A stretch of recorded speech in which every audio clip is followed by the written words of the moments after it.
Thank you. Hi, everybody. Welcome to today's event. My name is Alexandria Hoffman. I'm a flute alum of the New World Symphony, and I'm also executive director for Sound Mind, an organization that seeks to cultivate wellness in the classical music world. Thank you all so much for being here today. It's really exciting to see this all come together. I'd love to start with a short personal story. When I was in college, I struggled a lot with depression and anxiety, and I treated it mostly as a private journey. And with all of the stigma around mental health, I didn't feel it was really appropriate to discuss, especially as it related to my career, and I kept everything pretty private. Around 2019, I was lucky enough to connect with fellow musicians in the Civic Orchestra of Chicago who shared my experience, and we believed in the power of telling and sharing stories. And because of this newfound community, I felt a lot less alone. Thus, Sound Mind was born. As I mentioned, our organization seeks to cultivate wellness in the classical music world, and we do that in a number of ways. Our podcast and blog showcase stories in our community. Our workshops all across the country discuss a variety of topics, things like holding space, redefining failure and success, and much more. We have our annual event, of which this is the third iteration, the first in-person iteration, to dive more deeply into topics with professionals. And all of these are to create community and hold space for these important conversations around wellness in our field. Today, we're all here to talk about the important intersection of classical music, wellness, and identity because we believe that there are many different ways to be an artist, and we want to honor and value that. I'll talk more about the theme of today's event prior to our panel, but first I want to talk about our partner, the National Alliance on Mental Illness. In thinking about partners for this event, NAMI was a no-brainer. During the pandemic, I was looking for work, as musicians, as we know, could not work. And I was really passionate about mental health and education, and I actually worked for a year for the NWS chapter in the suburbs of Chicago in their education department. I learned so much during this time, and I loved this work, and I love this organization, which is why we wanted to partner with them today. So to tell you more about NAMI, it's my pleasure to introduce Rosa Andrews, the Outreach and Communications Director of NAMI Miami-Dade. Please welcome Rosa.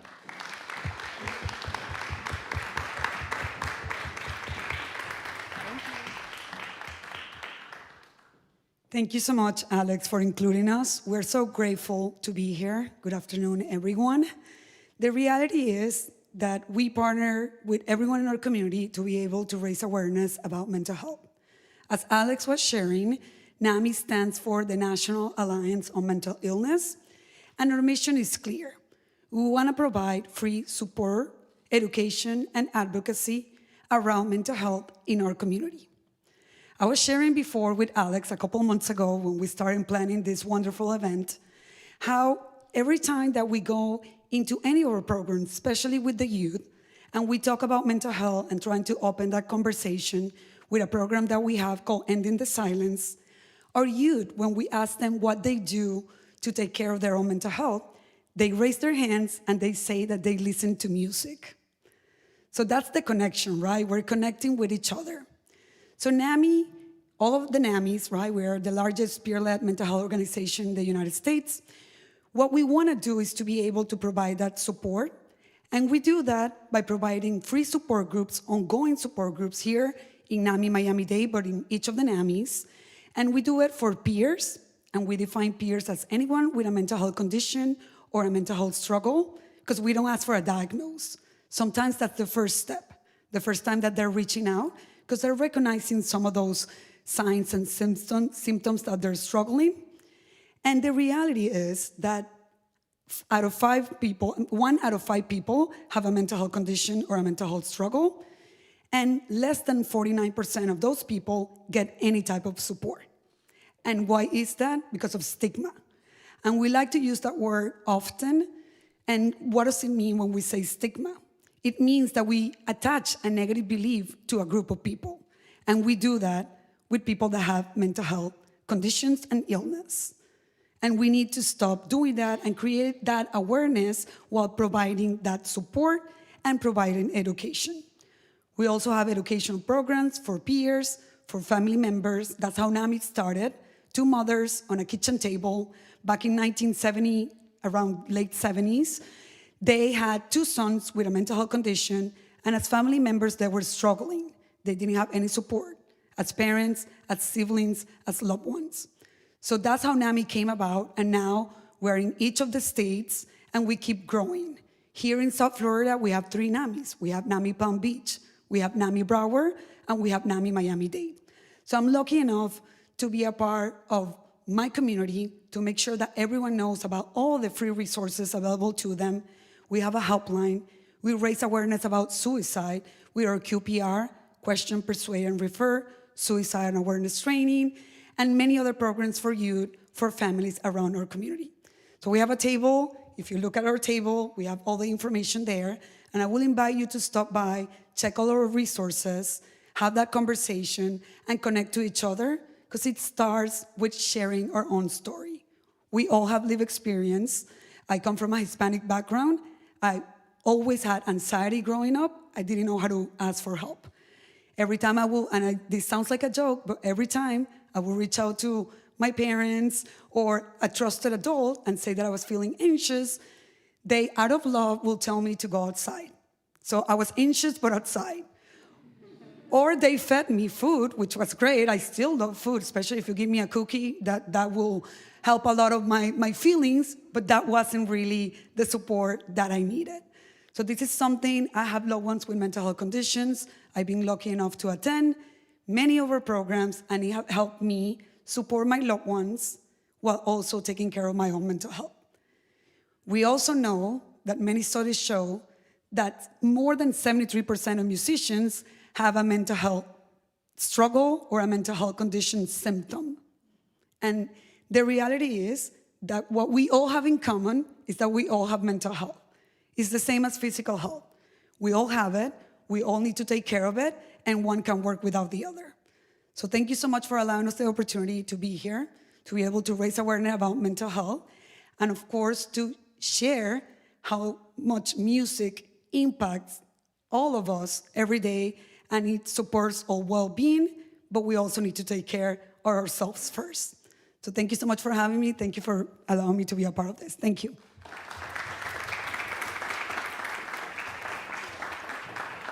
Thank you, Rosa. As Rosa mentioned, there's a table, a NAMI table in the back with lots of resources, and you're also going to hear from Rosa in just a little bit on our panel. But first, I want to introduce our composer for our commission piece today, Grace Ann Lee. This is our 3rd commission piece that SoundMind has done, and we were really happy to partner with New World on this co-commission. And when we commission a work, we like to have a piece written by an underrepresented composer that resonates with our mission to cultivate mental wellness. And it was really clear in conversations with Grace Ann that she really cared about our mission and really resonated with what we were talking about. And just through getting to know her and now seeing the piece come to life, which you will in just a few moments, it's beautiful, it's very heartfelt, and it's very real, and I think it represents really well everything we're going to be talking about today. So to introduce her piece herself, we'd like to welcome Grace Ann Lee. Thank you.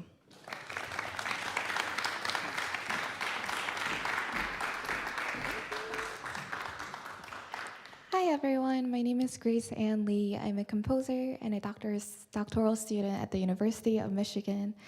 I just wanted to say quick words about my piece. I don't usually write long program notes, but because my commission was calling for raising awareness for mental health amongst musicians, I wanted to share my personal story. In January of this year, after completing my commissioned solo piano piece, I found myself completely burnt out. I had been struggling with severe insomnia for 1.5 years, waking up around 5 times each night. Since starting my doctorate, I've taken on multiple roles: composer, student, and instructor, just trying to navigate being a 20-something in it all. As my career as a composer started flourishing, I found myself constantly chasing deadlines. Anxious and addicted to work, I lost the sense of being able to rest, always feeling tired, always feeling as if I was being chased by something. In Michigan, I started visiting my cousin Audrey's relatives, an old couple who are technically not related to me, every Saturday. They have been taking care of me, almost like they have adopted me. One day, the old lady, whom I call my grandmother, noticed the heavy bags under my eyes and me drifting, unable to focus on our conversations. Understanding the seriousness of my insomnia, she told me I needed to rest, and I told her I had forgotten how to. That night, my grandmother prayed for me and told me to let go. I cried so much in that conversation from restlessness and from the love and care she has given me, even when she wasn't obligated to. I took the entire January off from writing, taking walks, reading, really connecting with my friends, and visiting places that I had been putting off. Every Saturday, my cousin Audrey and I visited my grandparents, and we spent time just taking naps, making food, singing traditional Korean music, and laughing and crying. This piece is written right after this period of finding the value in learning to rest. So now talking about the music. Each movement is linked by the overarching concept of creating intervals of rest with varied musical expressions. The first movement portrays my struggles with insomnia, with quiet thoughts and ideas interjecting in and out, interrupting the space of sleep and calm. At the same time, it also represents the warmth of the small moments spent with my grandparents, cousin, and my friends that helped me through my time of insomnia and anxiety. The middle second movement, Become Light, reflects my hope that by creating every flicker, every spark of small moments, we can nurture them to grow into light, passing on warmth and encouraging each other to connect and find rest. The third is inspired by the words of my grandmother, and that by letting go, my worries and thoughts have become lighter, musically carried out in a humorous and fun way. I would like to thank Alex and SoundMind for organizing all of this. It's been such a pleasure experiencing the talent of these really talented musicians here on stage with me. I would like to thank New World Symphony for gifting me this trip. I love the beach, and that's where I'll be until Tuesday. That's where you'll find me. And lastly, I would love to thank my grandparents in Dexter, Michigan, whom I dedicate this piece to and who became the inspiration behind this piece. Thank you so much.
Thank you. Hi again, everyone. Thank you. One more round of applause for Grace Ann Lee's piece and the performers. Well done. So, as you know, this event is called Between the Notes, Exploring Identities as Artists, because we wanted to explore the multifaceted career paths of artists. Exploring my own identity and career path for the last several years, I've been questioning this. I struggled a lot with asking myself how much longer I could keep taking orchestra auditions, whether I'd be fulfilled in this career path if I didn't win an orchestra job, or whether I'd be fulfilled in my life if I chose something else. It sometimes felt like as I had more success in my career, I was having just as many setbacks that made me question my path. While I turned to my support network to help me sort through all these things, one thing I learned was that many people felt similarly to me, but no one wanted to talk about it. Because of this, I felt it was important to bring this topic of identities as artists to light, and now I would love to welcome our panel up. So first we have, again, welcoming back Rosa Andrews, the Outreach and Communications Director for NAMI Miami-Dade, Melissa Nahn, the President and CEO of the American Composers Orchestra, Laurab Raphael, founder and artistic director of Hearing in Color, and Marta Siebenhaar, founder of The Business Healer. Please give them a warm welcome.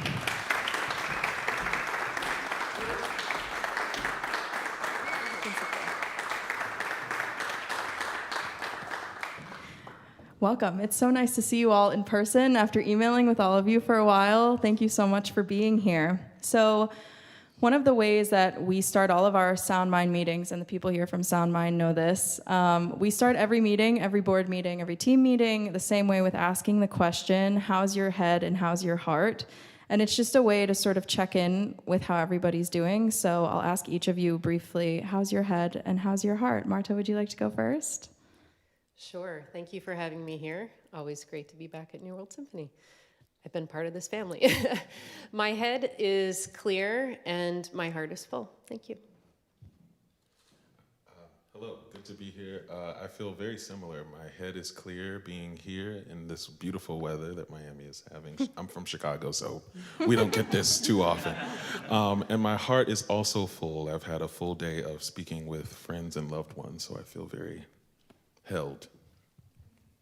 Thank you. I'm also really happy to be here. My head is clearer after the last couple hours spent in the ocean. And, you know, my heart is a little heavy. There's a lot going on right now in the orchestra space, and I'm holding that, but it's lovely to be here. I don't want to copy the same answer, but I have a clear head. The weather helps. It's beautiful out in Miami, and my heart it's really full every time I get a chance to join our community and talk about mental health. So thank you. Thank you all. Now I'd like to ask each of you, what brings you here today and what made you interested in this discussion at the intersection of identity and art?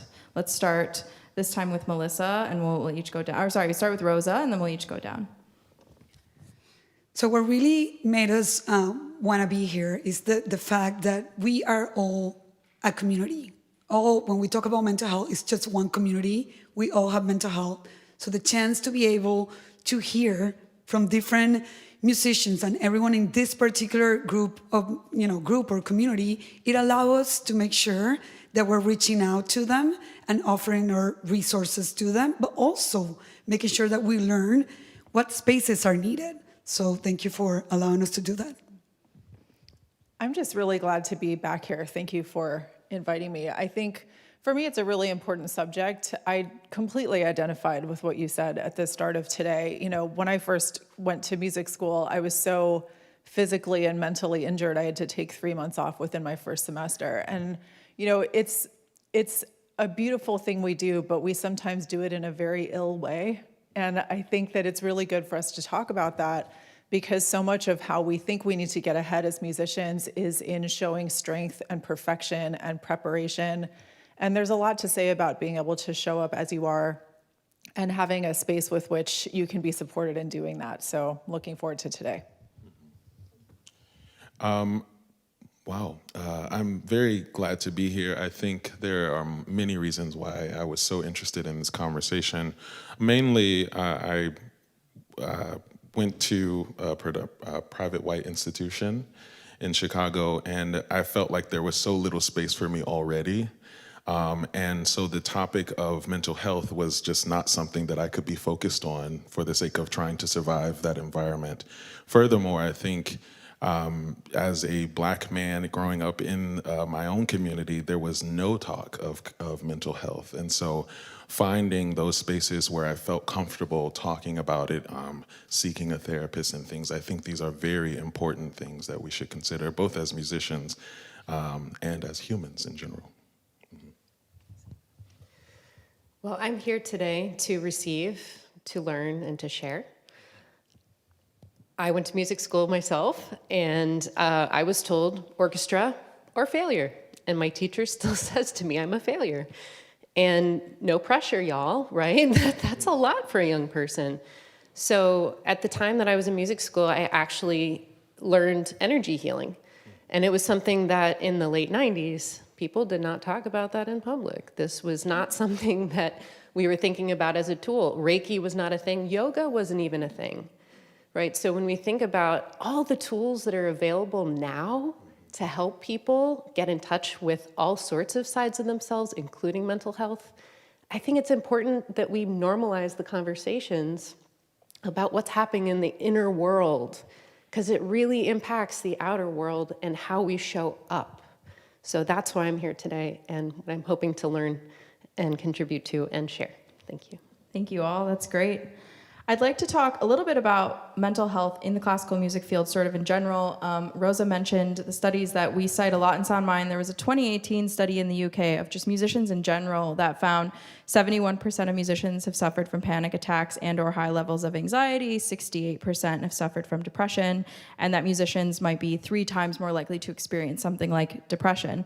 And NAMI cites the study all the time that 1 in 5 US adults experience mental health conditions every single year. So my first question, this can go to any of you, is how do the demands of a career in classical music impact the mental health and well-being of musicians? Or what do we think is the cause of these really high numbers and kind of alarming numbers when you think about it? Who would like to kick us off?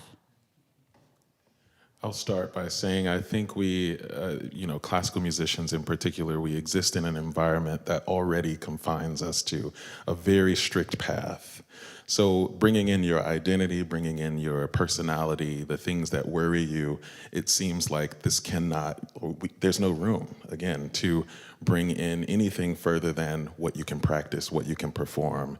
And it is sort of emphasized, and as you're saying, you're either praised or, not praised for being able to follow that very strict path. Thank you. Anyone else?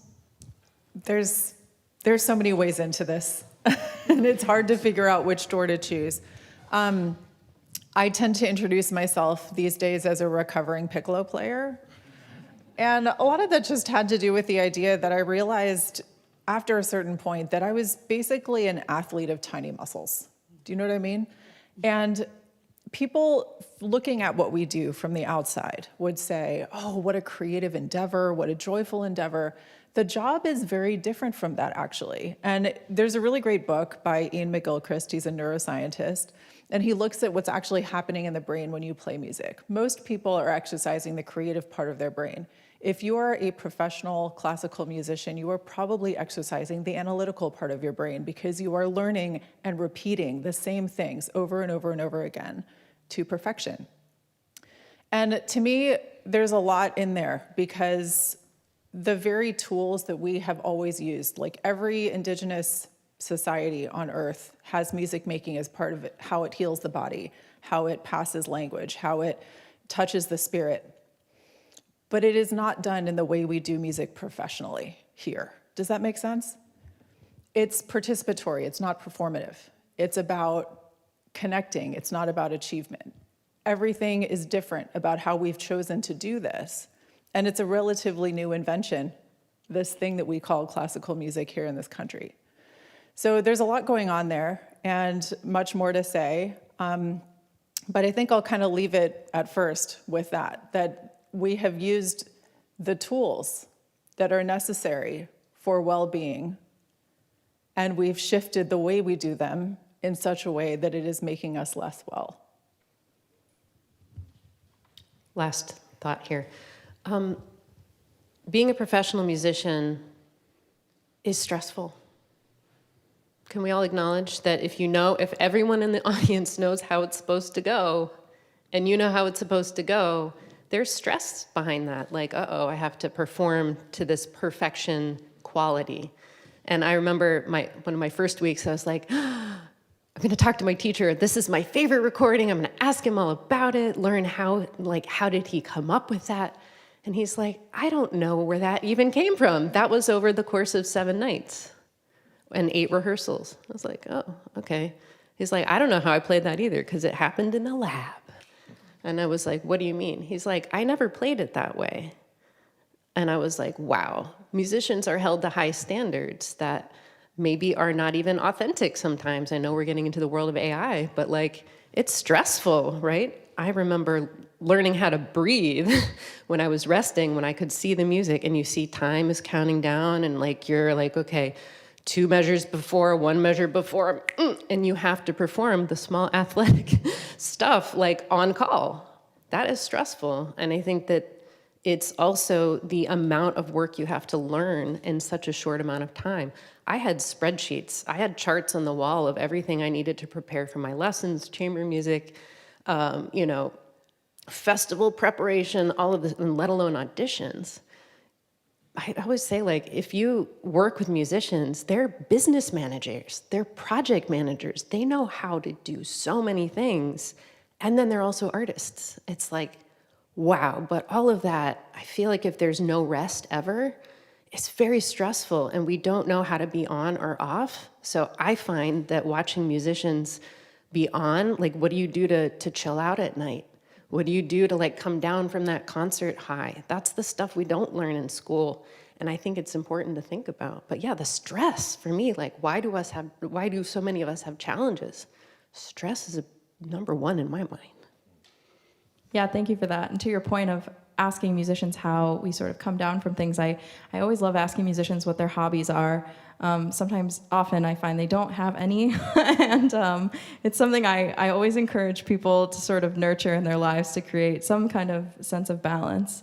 Yeah, thank you for that. It's really insightful. Rosa, I want to sort of ask you, what are some signs or symptoms that might indicate someone's struggling with their mental health, and how can colleagues or support networks effectively help? Thank you for that question. It's a wonderful question, but what we need to keep in mind is we're all unique. And I like to stress that because we can have the same mental health condition and it will show up different from me to the next person, right?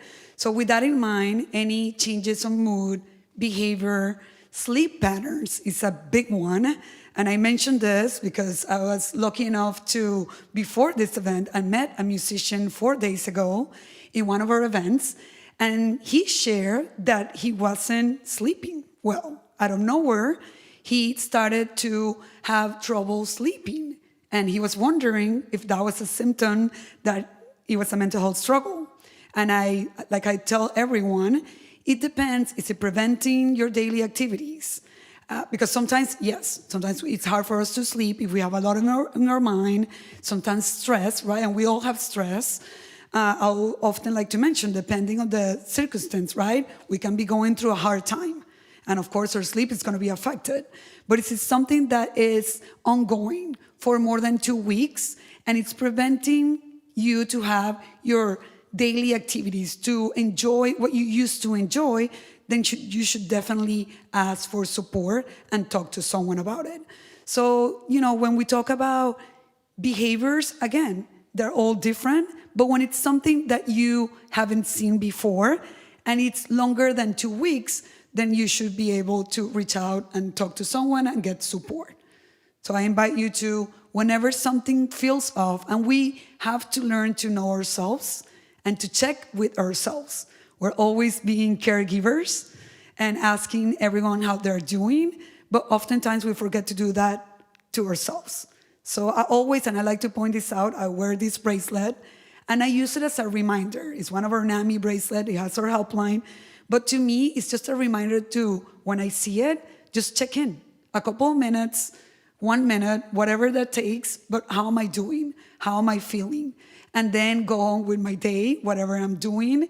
And if I'm not okay, just stop and see what I can do about it. Who can I talk to? What resources can I actually reach out to? Talk to, a psychologist, psychiatrist, go to a support group, whatever's needed, but check with yourself. Thank you. That's super helpful. Thanks for that. And obviously, we have the table in the back, and we'll talk about resources also later. Shifting now to talking more about identity. We talked about this before a little bit, but there's a lot of stigma surrounding pursuing what we consider to be this non-traditional path in music, meaning there's a lot of stigma around doing anything in the musical field other than having a tenured position performing full-time. Notice that none of the people on this panel are tenured orchestral musicians, and that was on purpose. I really wanted to dig into these non-traditional, what we consider non-traditional paths, but also just hear about their journeys. So my first question is, why do you think this non-traditional path is stigmatized, and how can we better support people who have these really multifaceted careers like all of you? So let's start with the first part. Why do we think that this non-traditional path is stigmatized? We sort of touched on this before. Well, I mean, at the beginning of the 1900s, we established a way of making music in this country that was based on European ways of making music. And therefore, we created opera companies and orchestras, and we needed to create educational institutions to train towards those. It's the same way that medical schools were created, where like we cut it, we medicate, but we don't talk about exercise and diet. So for us to have a singular path, it's almost as if we were designed that way, you know? And there has to be a way of measuring whether or not you're successful. So the way of measuring right now is, did you get that orchestra job? Did you get into that opera company? Did you get that academic post? These are also tenured positions, by the way. So like you mentioned the word tenure. It's definitely a structure that has its problems, you know, and especially with everything that we've been hearing about over the last week in the news, tenure creates sometimes a lack of accountability that makes it extremely easy for people to believe that they are immune to any sort of consequence for their behavior and action, which has enormous consequences for everyone that they work with.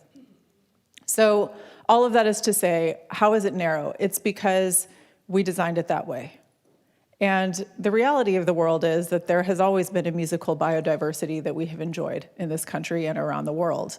And for us to know that that is there and honor it and recognize that there is a path for musicians who want to do what we all have done, what many other musicians have done, which is find their own way.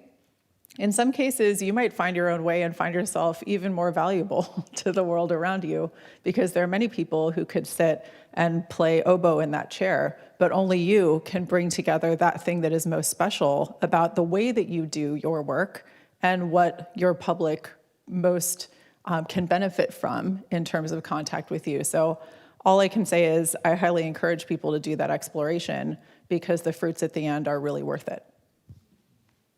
Thank you very much. You haven't, I would love to give you all the opportunity to tell us just a little bit about your musical journey and what navigating that journey was like for you and sort of how you ended up where you are now. So Marta, if we could start with you, that would be great. Sure. I have 2 degrees in music from Manhattan School of Music. I have a bachelor in oboe, and I have my master's in orchestral performance. I was very thrilled halfway through my master's degree to have an opportunity to sub with one of the top 5 orchestras in the world, or at least in this country, in my opinion.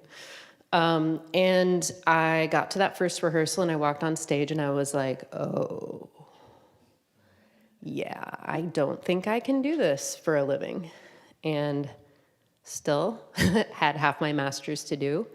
I was incredibly thrilled and felt very privileged to be on that stage. But I realized, like, this is not for me. Okay, warning bells, what do I do now? Uh-oh, life plan is like, uh-oh, orchestra failure. I guess I'll take failure. And I don't see it that way. But the thing is, in music, you're taught to follow authority. You're taught to really be open to criticism and to follow instructions, right? You're not taught to question your teacher.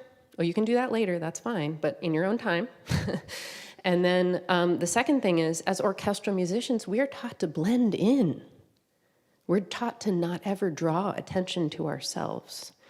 And for me, there was a huge stigma in stepping out. And I felt the stigma from my peers more than anyone when I decided, like, I felt like I could not do that anymore. And again, I love orchestra music. It's still my favorite. Give me a Mahler symphony any day, right? But I realized that for me and for my own vehicle here, that was not my life purpose. That's not what actually made my heart sing as a job, right? Because the job and the professional practice and being tenured and all that and taking the auditions is very different from the love for music. And so what I learned is I'm going to feel judged by my colleagues because they're going to ask me, oh, how long has it been since you played? And I'm like, the training, I think, installs in us this like fear and trigger of like, what if you leave? Then people won't take you seriously. But the question is not necessarily that you're not going to be taken seriously, but to leave the system. What does it mean about you? Does it mean that you are drawing attention to yourself? Does it mean that you're inadequate? And all these things, I think, take incredible emotional and mental power to be able to transcend. Because when you leave the field, whatever that means, the big scary thing, it's really, everything else continues. And when you realize that nobody is actually judging and nobody's actually really even paying attention, but to feel so limited by like the path, and it's sacred and it's a beautiful thing. But when I realized it wasn't for me, I allowed myself to say, okay, well, what are the things that make my heart sing? What are the environments in which I feel like I'm valuable and I'm valued? My first job, man, I got to be creative in ways I hadn't been in years, just because I have a systems and process like engineering mind. I was like, these people don't have systems for things. I'm an oboist. I know how to do systems because I got to keep my reed production going, right? And what I found is like out there, they need people who can think for themselves, who are self-starters, who have the ability to follow through and do hard things, right? Our world needs this. And to have people who are willing to step out and follow their own vision, no one in music school gave me permission to do that. I had to find that in myself. But I would never look back because now I get to be in spaces, I get to be vulnerable, I get to hold space and love for people and the pain they've been through and help them reach the vision that's in their minds, step by step. And that is an incredible privilege and honor. No one gave me permission. I had to give myself permission, and I would do it all over again every time. And I keep reinventing myself. I used to work in this building doing marketing. Now I'm a healer and I incorporate energy healing with coaching. And like, what a cool thing to be able to do. I created that. I didn't wait for somebody to give me the job or to call me saying like, the gig's ready for you, come on. I had to create it. And for a classical musician in orchestra who was trained to never stand out, that was terrifying. And even now I'm just kind of like, oh, this is working, this is cool. But it takes courage, and we need people who have a vision to do a thing like you've done. Look, we're all here because of the vision in this person's mind. How powerful is that? So thank you for being courageous. I love this idea of giving yourself permission. It's sort of, as I sort of transition career paths myself, I'm going back to school for clinical mental health counseling in the fall, but still very much plan on playing the flute and gigging and figuring out what that means to me. It's very selfishly validating to hear all of these things. So thank you so much for that. Laurent, would you like to tell us a little bit about your journey? What has your career path been like? You do so many cool things. Tell us about them. So where do I begin? I always like to start here. I grew up in a very musical family. We all sang. If we had a dog, the dog would sing. And that was my training. My formal training really happened in my household with my grandma, with my mother, with my father, singing all the time. And that really just birthed my love for singing. And singing in any way. I mean, my mom and dad were a part of like a gospel group. And so I would always hear that sound and like, oh, yes, we're singing in church. This is great. But as I got older, I started to love jazz and I started to love R&B. And I would become attuned to what I was hearing on TV shows like Looney Tunes and opera. And I was like, whoa, what are these sounds? I want to be able to make those sounds. Until finally somebody was like, you can make those sounds, you know? And I was like, what, really? So I started studying classical voice, and I was like so fascinated with the idea that I could make so many different sounds with this. So that's how I got started in singing and training in high school, and then I came to Chicago to study at DePaul for vocal performance. And very quickly, life decided that it was gonna life. And that I actually didn't have as much control over what I wanted to do that I thought I did. And through different hardships, losing loved ones, becoming, deathly ill, were things that kind of happened to me where I was forced to sort of reckon with what it was I wanted to do with what I could do, actually. But I was still, again, thinking about classical music and the path. I was told that I was supposed to follow a path. So even in the midst of all of what I had been going through at the time, I decided that I was supposed to follow this path.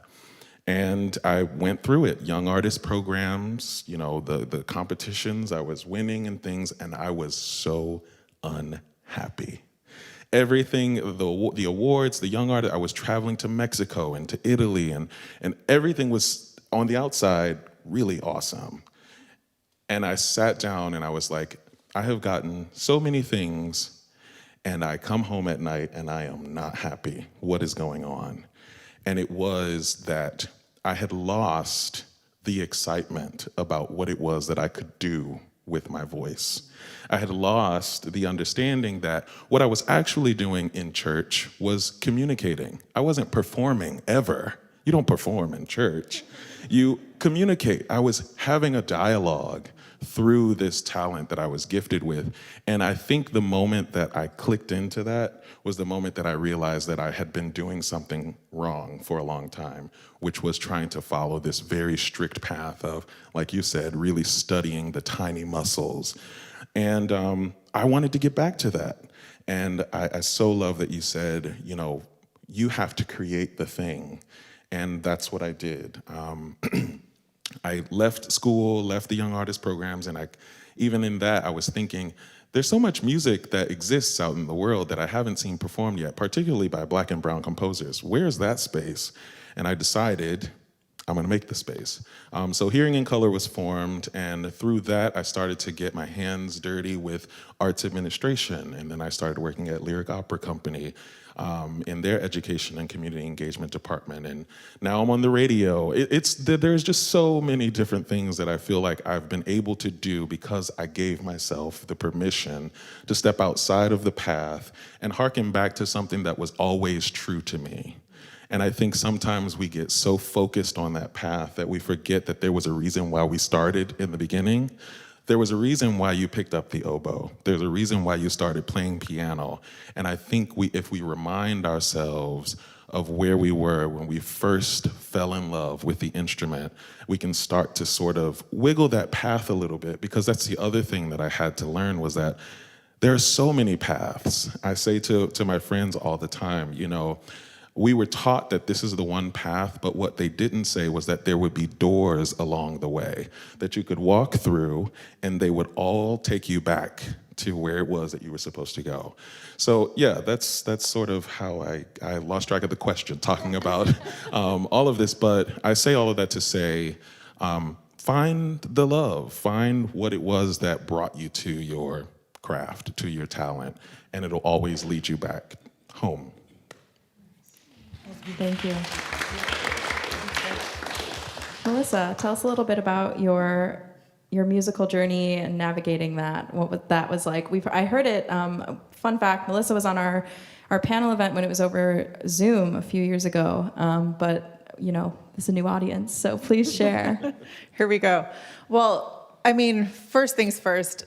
I have a Cambodian dad and a Brazilian mom, and one of the first things that I think about is that my love for doing things that are really weird comes from the idea that in my household, people didn't even speak the same language of love, and I got very comfortable with the idea of bringing things together that were unexpected.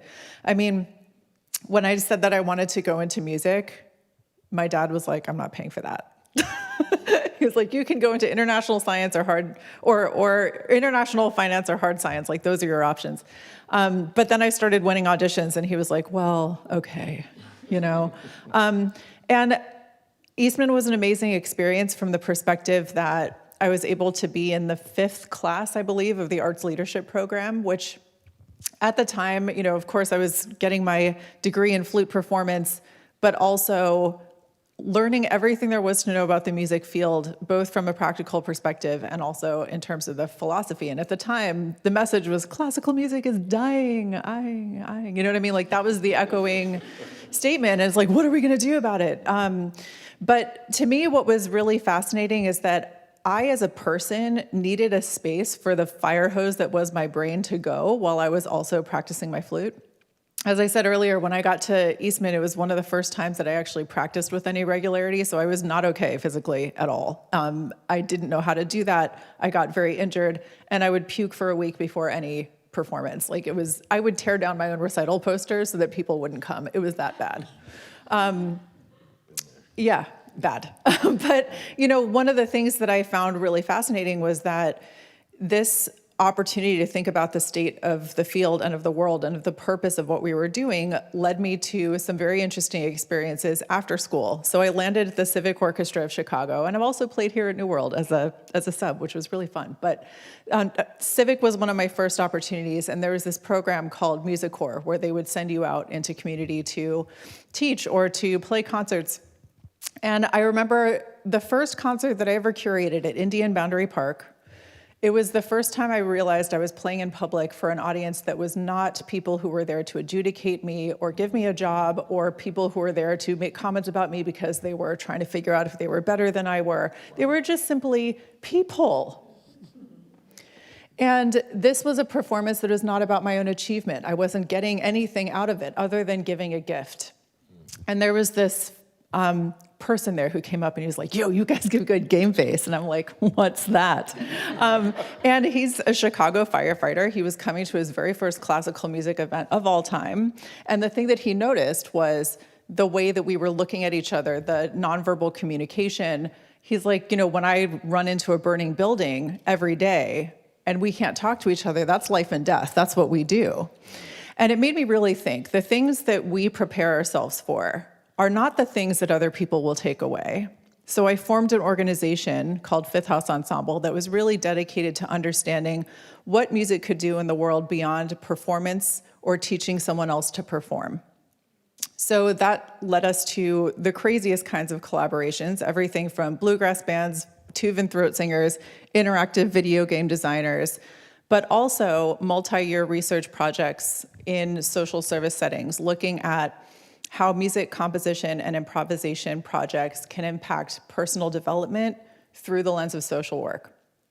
And that was some of the most beautiful music making of my life. I became a certified deep listening practitioner. And one of the things that's awesome about that practice, Pauline Oliveros is a composer who, if you have not gotten to know her, please get to know her music. She writes music in text scores, things like listen inside yourself, sing any note you hear, listen outside yourself, match any note you hear, alternate between those two instructions. You'd be astonished at the complexity and beauty of sound that can come from such a simple instruction. And making music in that way with people who don't call themselves musicians, the imagination, the connection, the emotional validation that comes from those spaces is beyond compare. And I'm going to close here because there's a lot to say, and I want to make sure other people have more time to say it. But you know that saying that says, if you can't do, teach, like that thing? I think part of the stigma is that people think that those of us who are up here who chose a different path couldn't do the typical one. And I just want to say up front, I had my first college teaching job when I was younger than some of my students. I was winning or in the finals of every orchestra audition I took when I founded Fifth House. This was not because I could not do it. It's because I looked out in the crowd and saw people taking the most expensive nap of their lives, and I was interested in another way.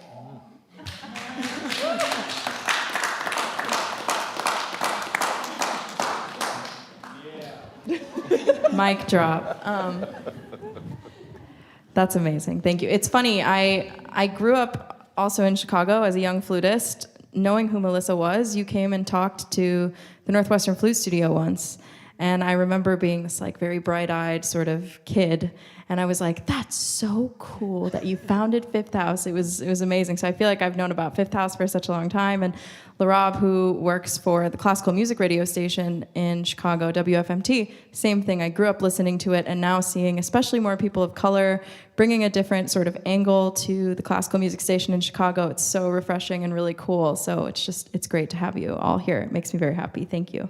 Rosa, tell us a little bit about how you got into mental health work. I'm just still trying to, everything that you guys have said, it's so inspiring. And what I hear from everything so far is how you took whatever, journey, or, it's not linear, whatever you learn, and you decided to give back to the community in different ways and to open that safe space to talk about mental health, which I just, thank you so much for doing that. How I got in this, I'm not gonna call it work, but mission, because it is a life mission, is the fact that I used to work in the corporate world many, many years ago. It feels like another lifetime. And I realized that we were all struggling, but nobody was really talking about it. So we all look really fancy and happy, but we were all struggling. And every time I went to any type of event, I used to do PR and communications and marketing, we all looked really good in the pictures. And then when I had individual conversations, some people would share really deep, things that they were happening in their own personal lives. And none of us knew about it. And we worked with them day in and day out. We thought that some of them were our friends and that we knew each other, but we really didn't. And I started looking into, okay, what's going on here? How can we change this? And when I went into many of the organizations that I was a part of and talked to the wonderful human resources department, they didn't have the tools. They didn't have the resources, and they were also struggling, trying to find ways to support all of us in that organization. So then that kind of led me to, okay, after 15 years of doing this, I just want to move into the nonprofit world. I started working in another nonprofit called ICU Baby, and their main mission, it was to kind of provide support for NICU parents. And it kind of led me into provide support for mental health for those NICU parents, right? Their NICU babies had that support, but the parents and siblings, they didn't have any support. And then, lucky enough, I moved to NAMI about 2 years ago, and I kept doing that work. And the reality is I realized that we all have stories. We're hearing some of them today, but we all do. We all have mental health struggles. We can all have mental health symptoms, and we don't talk about it. And the way that I saw that my life mission could help others was by sharing my own story, sharing, I have loved ones that they allow me to share their own stories too, to support others, and to be able to open that conversation in a safe space such as this one. Thank you all. Your stories are all so incredible, and they're just rattling around in my brain. It's really amazing. Just to highlight NAMI again, I said before I really love this organization. I worked for this organization, and honestly, I probably would have kept working there had I not been accepted to New World, because I really, truly just enjoyed the work, and also I felt like everybody that worked there was just so passionate and giving and kind, and it was something I felt we needed more of in this field too. And so I really admire the work that NAMI does, so thank you. Moving sort of towards like solution-based sort of conversation now, how can we as individuals, as groups, as organizations, better empower and hold space for and support for people like all of you to healthily explore these other parts of their identities? Can you say it again? Yeah, I'll say it better. How can we as individuals, groups, organizations better hold space for artists to healthily explore these other parts of their identities? I'll start by saying I wish that organizations in particular would tell the truth. I think that we, again, because since the 1900s, we have believed for so long that the world was going to stay the same, that the path for musicians was going to be the same for every musician who walked through the door. That is not the truth. It has never been the truth. And I think the more that institutions can start training people in the truth, we'll start to see more space for people like those who have multifaceted talents, beliefs, identities, ideas. But until then, we'll churn out the same, like a factory. We'll see the top musicians, the top, getting the top orchestras, et cetera, et cetera. But yeah, I think if I were to answer first, initially, off of a gut reaction, I think there needs to be much more truth-telling. Thank you. Anyone else? So I think first and foremost, but I remember the first year I did it, somebody said, if I knew this, I would tell precisely no one. Aren't you worried people will steal your idea? And the answer is no. People need the tools, and they will never copy me. They are not me. They will make their own version of this. And so all of this is to say that idea of being able to be in a space of leadership and sharing was kind of what led me to where I am right now with ACO, where it's an organization that is really focused on supporting the relationship between composers and orchestras nationally. Now, that seems like a very simple thing to do, but in a moment, let me put it this way, I would never have worked for an orchestra if it weren't for the pandemic, if it weren't for an opportunity to think about things differently, because the previous way of making music was simply not available to us. And that meant both thinking about who we are to our public, but it also meant who we are to our artists. And exactly as you were saying, not everybody gets to show up the same way. We're talking about what this industry does to everyone, but it doesn't end there, because we talk about diversity. We talk about what it means to pull people through the door. And ACO, I mean, let's put it this way. At this point in time, with the changes that I've made, we have 40% people of color on our stage at any given concert. 80% of the artists we support through our composer programs are people of color as well. But it doesn't end there, because what happens when they arrive from a culture perspective? What happens when they arrive from a personal, physical, and emotional safety perspective? And this is something that we are keenly trained towards right now as a field, and particularly as orchestras in New York City, given the recent news. You know, this is not an issue that any one person solves. This is not an issue that any one group solves. It's not only the musicians, it's not only the management, it's not only the union. It's like all of us need to put all of our BS aside and recognize that this is a priority. End of discussion. And figure out how to do this from a common sense perspective, right? That's absolutely necessary, because we have eaten out of the candy bowl so much that we've made ourselves sick. Like the principles of tenure and safety in our jobs that like protected against horrible situations before have gotten to the point where they're overprotecting, to the point where they're protecting a few at the expense of the many, and that is extremely difficult. So I think first and foremost, culture starts with leadership at the top. So those of us who are in positions to be able to do what we can do, we should do it immediately and without fear. I think that that's a necessary thing. And I would also say that the time that it takes to do that is not short. So should you find yourself lucky enough to lead an organization, stay for a while. Stay for a while. What you can accomplish in 2 or 3 years is very little, because by the time you get to the end of your second year, you're just starting to do the things you built as opposed to the things your predecessor built. And people who are in positions like mine tend to bounce around quite a lot. Why don't you stay a while? That's how long it takes for musicians, for people, for individuals to like get to know one another, iterate ideas, like actually build on things, develop a culture. And if you show up with vulnerability, if you show up being willing to share your story and taking the time to let other people do that, then things may begin to get better. But that only happens if you are willing to invest of yourself and realize that a significant portion of your job isn't what you think. It's actually holding the people who are around you. Thank you. Can I add to that? Yeah, absolutely. So when it comes to how do we support artists, number one thing that I would do, because I've always been somebody who wanted to do my own thing.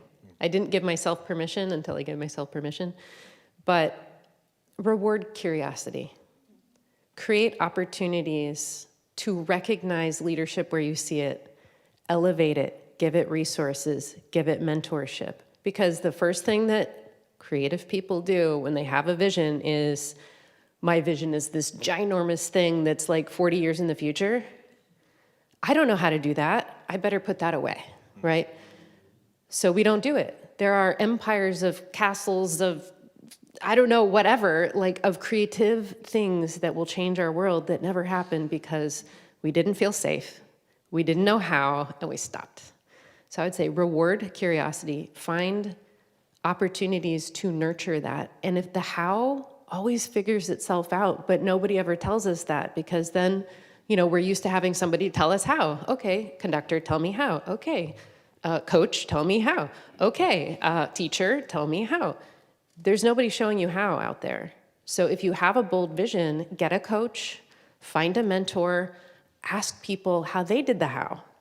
Because nobody, especially 99% of my clients are founders, and most of them are founders who are musicians. So did I engineer that? No, they just came to me because I know how to speak music, right? I've been through the training. We know each other. But nobody ever told me there was a thing called a coach that was not there judging and like, play it softer, play it, you know, that kind of coaching. But somebody who was invested in my success, who I didn't have to go home and like worry if it was going to be okay if I told them what was happening with me, even when I felt like a mess, even when I felt like not showing up, even when I felt like I didn't know what to do with myself, or I was finding myself miserable. I can't even stand myself right now. Like, there are people who want to hold space for you and who believe in your vision and will be relentless in helping you get there. And they're not going to give up on you even when you give up on you. I did not know that was a thing, because that's not something I experienced on this pathway. So reward curiosity, hold space for people, share resources, be generous. Musicians never want to ask for help, because you're not supposed to say like, hey, I'm having a hard time with this passage. You're not allowed to do that, you know, blend in. But your part that you're playing out there are a lot of people who want to help you play it. So ask for help. Be generous with yourself. Find what you need. And you're going to get it. But be courageous. Thank you so much. Thank you.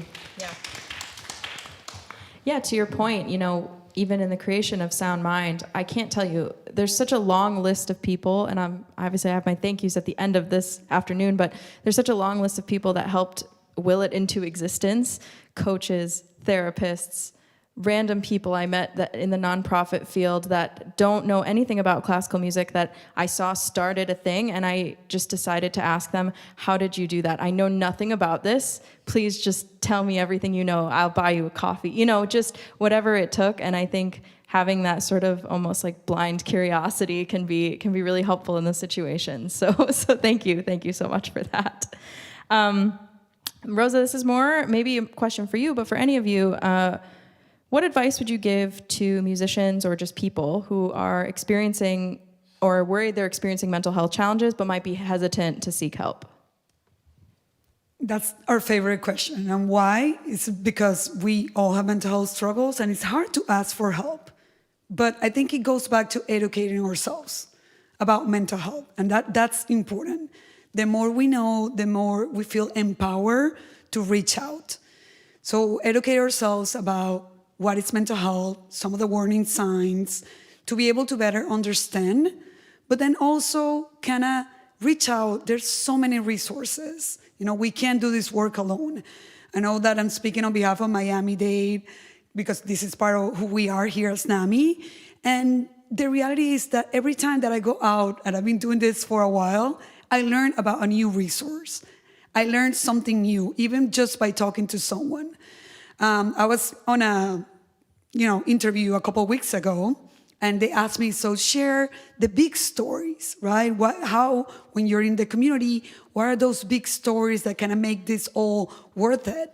And it's not the big stories, right? It's the everyday stories that I get to hear, that I'm lucky enough that I get to hear for people in our community. Every time I go out and talk to someone, in any event, I learn about my own community. I learn about myself. I learn about my loved ones by listening to someone else's story. So I think it's more of educating ourselves, but then also sharing. And I think you have heard everyone say, share, learn from others, but also share. You were saying before, and I love that, if you have a tool, if you have a resource, nobody's gonna copy that. They're gonna make it their own, and then there will be another amazing individual or organization that is gonna add to the long list of people that are helping in every community. So just I invite you to kind of learn more, to talk to each other, to go into your own community and learn about them. That's the only way that we can actually bring the resources that are needed. We in NAMI Miami-Dade, we go out into each community first. We don't go out to just share resources. We go out, we go into their own events or meetings to learn about them, what they need. We always say, the Hispanic, I always talk about my own community. The Hispanic community doesn't talk about mental health. The reality is that we don't talk about mental health the way that we should talk about mental health. And those are the intersectionalities that we have. So we have to learn about each community and how can we show up for them. So I invite you to do that. Thank you so much. This is for any of you, how can music institutions better integrate mental health support for their musicians?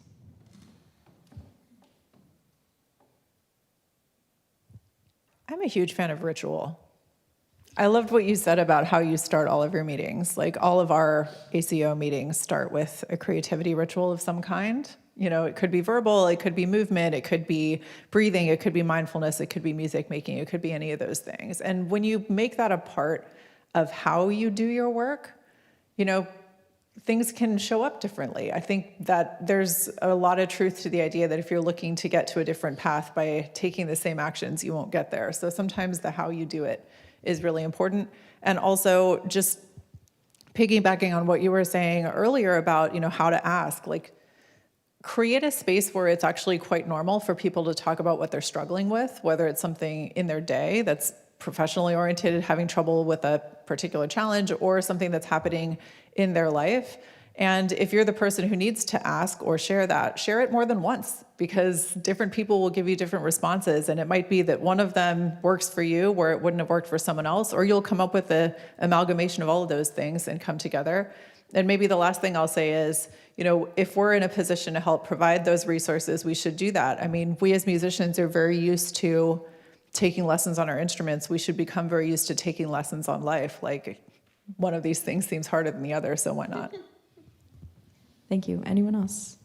How can music institutions better integrate mental health support for musicians? Well, this is more on the wellness side and less on the mental health side, but could be both. If there is somebody initiating an idea like a meditation circle, which is what I did here, by the way, I asked John Keyser, my boss, if I could host a meditation circle here once a month. And he said, sure, come into this place. We'll have, we'll provide the sound and you go for it. And there were, I don't know, we had like 20, 30 people here at one point. So just once a month, allow people to use the space, provide them with whatever resource it is, just encourage it. Because whether or not people were there to talk, we all had a moment of stillness together. And because music is part stillness and part sound, it was a really beautiful community building opportunity as well that we didn't plan to do. We just were like, hey, I'm going to do this anyway. I'm going to come here at 8:30 on Tuesday before our staff meeting. Anyone want to join? Open to everybody. And, you know, we had musicians here. We had staff here. We had people who were on our facilities team here. So you just never know.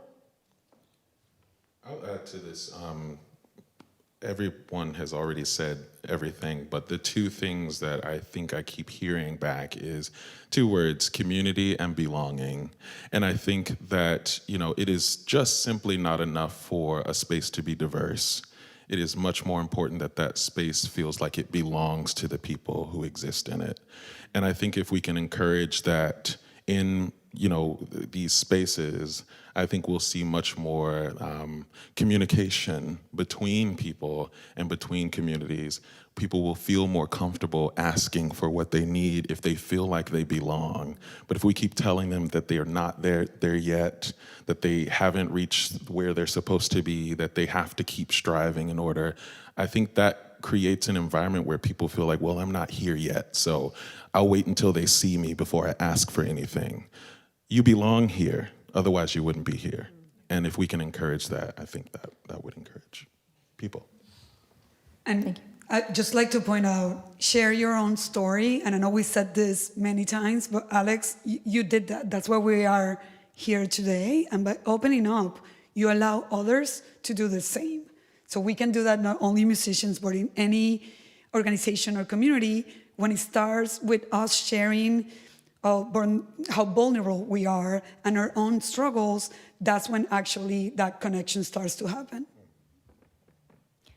Thank you all so much. Can we please have, before we do Q&A, a big round of applause for our panel.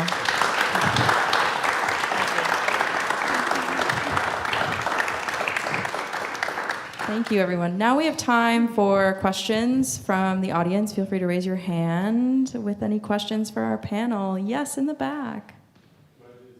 Just say it loud. I don't know if I really have a question. I'm more so going to do a little testimonial really quick.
That's so sweet.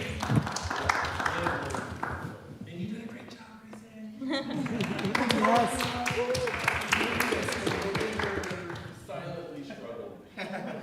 Seriously, silently struggled. And I'll do one last thing. Like, yeah, if you're a composer, like, build a community. Talk to musicians. Talk to your friends. Talk to people. Don't silo yourself. Don't just go into a room and write music. Like, go outside. Like, be outside. Be with people. Be with people who you care about, who love you. Like, do not silo yourself. Because, yeah, it's a silent thing happening with composers, and not a lot of people talk about it. So I'm really grateful for this. So thank you. Thank you so much. Any questions for our panel? Yeah, Beatrice, go for it. I love what you all are saying about embracing curiosity and being open to so many different doors along these paths that can take you to different places, places that you never expected. As someone who has a problem saying no because I want to explore every single one of those doors, how do you suggest finding that kind of balance in your life? We're talking a lot about finding more balance and having hobbies and being a person outside of being an artist, while at the same time wanting to be embedded in the community that you're a part of. So how do you suggest finding that as an individual, and also how organizations can support that? As the person who is exactly that person, I want to say to you, it is so important that you have a community that knows when you need rest. It has been so important to me to have friends say, LaRob, that is an amazing opportunity that you are definitely, qualified for. You need to say no. Because I can't. Or it's so much harder for me to say no than it is for my friends who love me. And I think it's so important to have people around you. I call it like my little board, my board of directors, some of my closest friends and loved ones. They will look out for you in a way that sometimes you can't look out for yourself. So find your board of directors to tell you no. I have something to add. I love that, and I'm the same way. If it's creative and it's possible, why not do it now? Right. So the thing, and as a coach, I work with a lot of people who are highly creative who want to do things, and they're just like, how and when, and like, who are the people, and in what order? And the thing I want to encourage you to remember is you don't have to do everything all at once. If you're committed to yourself as a growing, evolving individual, you don't need to rush, right? Second thing is, consider segments. If you're really intentional about your work and you're like, for the next 2 years, I'm gonna learn about whatever. Do that for 2 years, do your R&D, experiment, test models, see what sticks against the wall, see how you feel, obviously, always, and then go on to another segment. If you're intentional about your work and you're like, these are the 4 things I know I want to integrate. These are the 4 things I want to experiment. These are the 4 things I want to master. You don't have to do them all at once. And in fact, you won't do all of them well, right? So my thing is choose one thing, constancy of aim and effort, which is what musicians do. That's how things manifest, by the way, constancy of aim and effort. Just decide what, when, in what order, and gather data. And then you have a lot more scientific opportunity to make decisions about what now. Because whatever you do will lead you to the next things. But if it's everything all at the once, you end up being usually overwhelmed. And yes, community is absolutely important. I'll also say that this is all really great, first of all, incredible advice. And sometimes we end up in that situation because they're achievement-based things, like a job, an opportunity, a gig, whatever the case may be.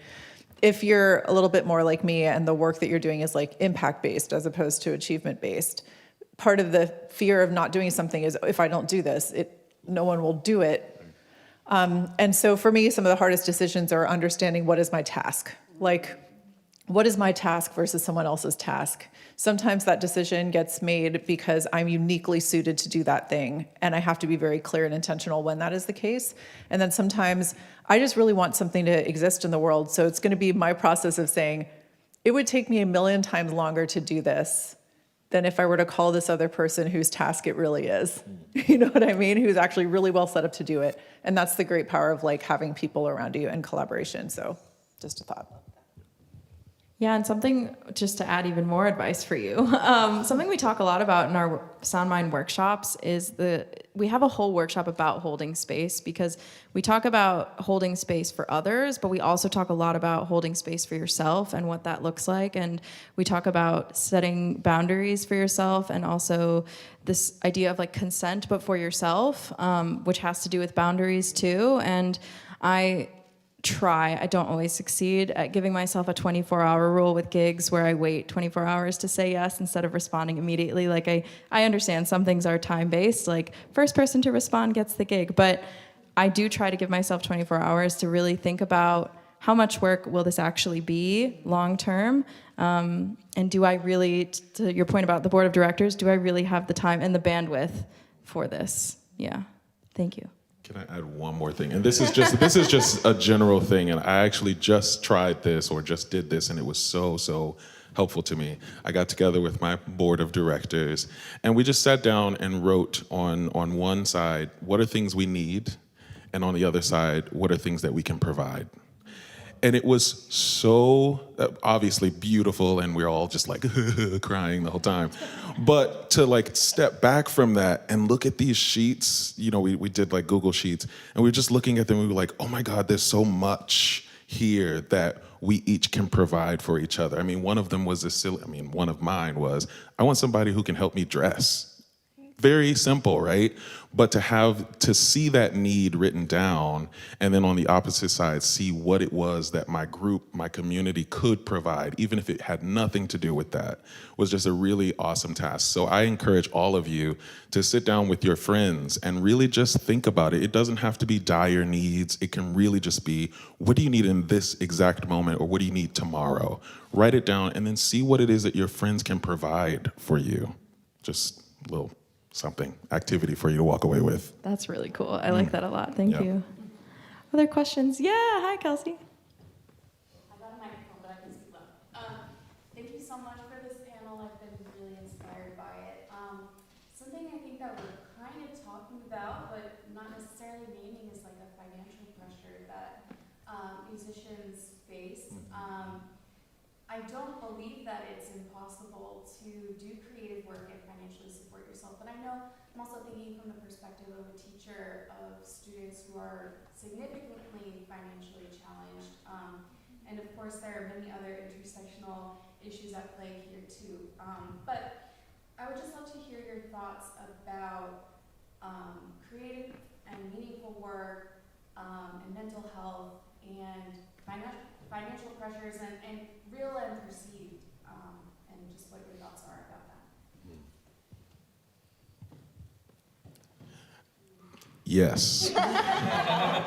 I simply say yes. I mean, this is something I talk about all the time, because as much as we, exist in our creative brains, there is the harsh reality of the society that we live in, and the capitalistic society that we live in, that tells us that we have to keep striving for more and more and more, even when we don't get it. Yeah, community is also really helpful here. I think that, it's very taboo, but really consider and talk with your folks about what it looks like to have community-based funding, community-based resources, and institutions should also consider this as well. There are a multitude of institutions that are really hoarding resources for a lot of people who need those resources. So I'm always going to be an advocate for community building and community resources. So that's going to be my answer probably every time. I love that. Go ahead, please. Okay. So most of the people that I work with have experienced trauma around money. And part of it is, if you're going to study that, music, you're done here, or I won't pay for it, or you're on your own, you're out of this family. Like, there's so many layers of shame that go with music, right? I truly believe that if you are a person with a passion and a little bit of courage, you can find a way to create wealth. But that's got to get the trauma out of the body first, and you have to truly believe that. And community, surround yourself with people who've done that. Like, there's no right way to be for you. Your soul decides, right? Why did you come here? What is it that you're hoping to accomplish? What fills your heart with joy? When do you lose track of time? Those are the things that are like a highlighter from the universe, being like, come this way. People have been asking me for directions since I was a child, asking for advice. I never knew there was a thing called coach. I certainly didn't think a coach and a healer was like an actual job. But like, I remember going to music school, moving to New York City, being responsible for my money for the first time. I had $7 in my bank account. I did not eat. I was terrified. Things in the big city, and there was no dorm, there was no meal plan, there was no health plan. It was me living in the city, basically in poverty, right? I came out of that. I took some big risks, but it really, like, moving there and having to be responsible as an adult with no preparation traumatized me. And it wasn't until I realized that the only investment that is 100% or more always is investing in myself. And no one else was ever going to do that, especially if I didn't. I believe if you're a creative person, you can create things in this world of technology and support yourself if you're willing to just try something.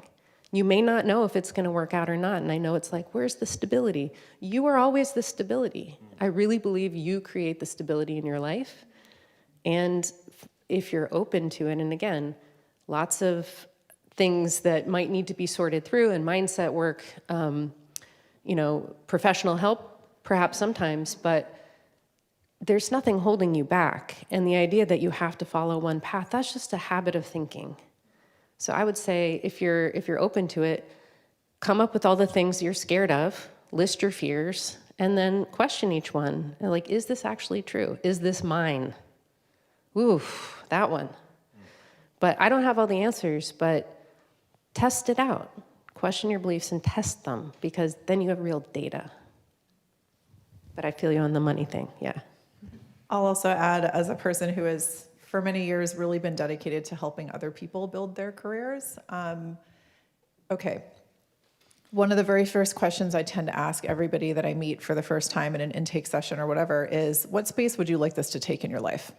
And people are very surprised by that question, because they usually think, oh, I got to go all professional or it's not going to work. But actually, you do get to decide that. And one of the people in my life, I had an early friend and collaborator and colleague who wrote textbooks in his pajamas on his couch, and then was able to take only the gigs that he really wanted to artistically, because he knew that he was fine to do that.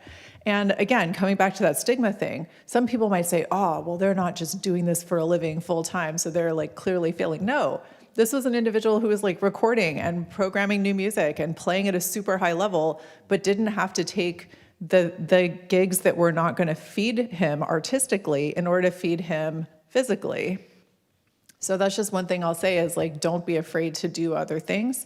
I'll also say that despite the fact that my father told me I would be eating dry pasta in a box in a leaky basement if I chose this career, like, during the great crash of 2009 or whatever it is, people around me who had the stable jobs lost their livelihoods in an instant. And I had 400 plates spinning in the air between all of the different gigs and concerts and orchestras and students and teaching posts that I had, that when one of them went away, there was always something else that would come. So job security happens in different ways for us, as long as you are willing to explore those alternatives.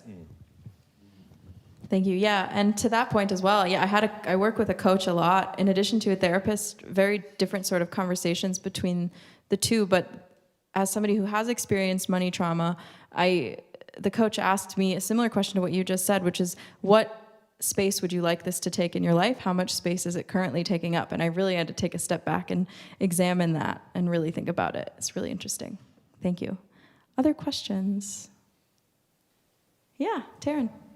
I think one of the neat things about our field is just the sense of like lineage and apprenticeship, but can also keep us behind as well. I'm just curious of like how you would, suggestions you would have of calling out and calling in behaviors and keeping spaces more honest, especially when you're not the person that everyone's seeking out. So I think it's how we show up for our community, right? So it starts with us, and I always bring that back, because the reality is that we can change things. You were sharing that question that you said before. You know, when you work in nonprofit, that's the first thing people will ask, like, oh, do you make enough money to pay for your bills, right?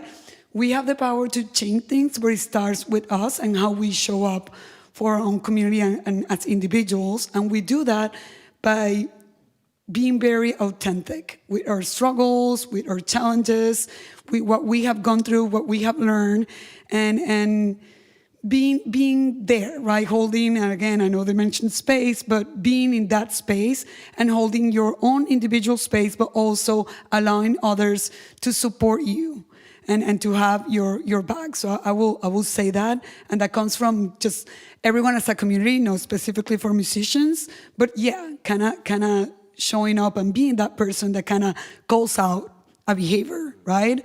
Or, you know, if you're in a position of leadership, you know, of course, do that. But if you're not, and I think we are all leaders, we don't have to be in a position of leaders, we're all leaders, speak up, right? And share, you know, this is not working out, or I have this struggle, how can we change this? And I'll be a part of that change. What can I do? I will also say that these positions and pedestals that we put people on are pretend. They are not real. They do not exist.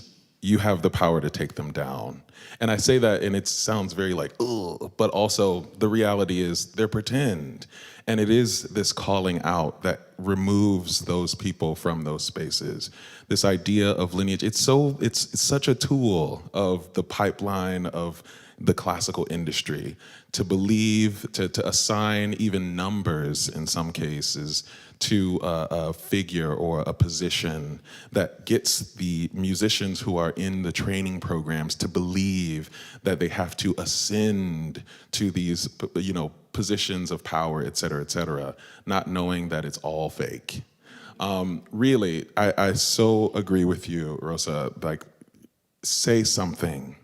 Nobody gets free alone. If you sit, and as you were saying, Ahmed, if you sit in a silo, you will not get free. If you do not speak up, nothing will change. And until we can tell the classical industry that things need to change by everybody speaking on one accord, everything will stay the same. We will continue to see articles like we've just seen, and the same institutions will be having the same problems. But you have way more power to say what you feel, to say that things are wrong, to say that there needs to be change. And again, community, belonging. The more you find people and talk with people who are experiencing or feel similar or different, you'll find that there's much more work that needs to be done that can be done together. So that's amazing. Just building on that and building on that.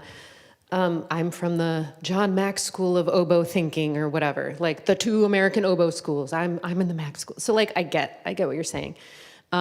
We can look back, and I believe from my own experience, you can honor the ancestors, so to speak. And also when I do healing work, sometimes I do generational healing. There are things that didn't start with us that we're experiencing, whether it's a belief or a disease or whatever it is. So I think that in musician life, we also have generational patterns of maybe some unhealthy thinking or some mindset stuff that's not so great, or just ways of addressing power that are super unhealthy, right? So what my style has been is being like, I recognize my ancestors, they did the best they could with the information they had. And some of them truly, I'm talking about music now, some of them truly believed that was the only way, and there was some sort of like religious sanctity about keeping things pure. I think that's really deserving of some looking under the microscope. But I think you can honor the ancestors, so to speak, saying like, you know, I learned this, and also talk out loud about your own judgment, right? So we're all adult people, and we recognize that also there might be some trauma that's passed on from teacher to student, and so these lineages are very complex and very nuanced and very personal, and everybody's having a different experience with them perhaps. But for me, it's like I can recognize and just be grateful for my teachers, recognizing that there are parts of my musical training that were not exactly up to par in terms of where we are now and our ability to talk about, lines of power and what's appropriate, and all of that's fine. But when I talk about these things, it's in an effort to spread healing and to recognize that, maybe some of the systems we set up in this way for these lineages, maybe the lineage deserves to be broken a little bit, but we still honor where we came from, but we don't have to replicate, I guess is what I'm saying. I'll just offer too that the biggest mistakes I've ever made in my professional life, I made out of fear of losing someone. And sometimes that person is above you. Maybe it's your teacher, maybe it's your superior. But I will also say on the converse, later in life, that the biggest accomplishments I've ever made have been when I articulated that I was unafraid of consequence in that situation. So it might have been me saying, I understand that, based on what I have to say here, I might not have a job tomorrow. That's okay. I know I can make it somewhere else if I'm not concerned about my career here. It's not going to prevent me from doing what is right. I had a situation where I had a superior threaten when I was trying to make progress on a certain equity area, threatened to bring me up in front of the board and whatever, bend to my will, I think was the word that was being used. And I said, that sounds good. And I just let that hang. You know what I mean? Because it's like, I'm not going to prevent myself from doing the right thing out of fear of losing something myself. I believe in myself too much. I will be okay if that happens, and it meant I wasn't in the right place. I had a teacher who I was very close to tell other people in my studio they were worried about me sharing my mental health story because they were scared I wasn't going to get hired anywhere because of it. And it was done with the best intentions. I know that. He was trying to look out for me. He was trying to give me the best opportunity at getting an orchestra job. And that's how he believed and how he was trained that you had to be, you had to blend into what you said before. And that was in college. And I've come a long way since then, and none of this would exist if I had stopped talking about it. So, for what that's worth, yeah. Thank you. Thank you. I think we're about ready to wrap up. I would love to just give one last really big round of applause to our panelists. Thank you so much.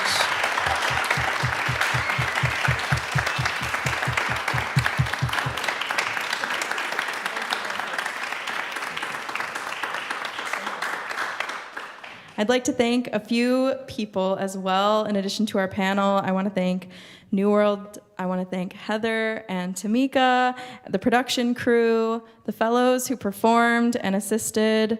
I want to thank Sound Mind, Jeanette and Amber, the board of Sound Mind, all of those amazing folks. I want to thank Grace Ann, our panel again, everybody tuning in, and all of you here today. Thank you so much for joining us. It's just been a dream come true to have this event come to life. Please stay. We're going to have refreshments brought in just a moment, and we can mingle for a little bit. But thank you so much, everybody. Thank you, Alex. Thank you.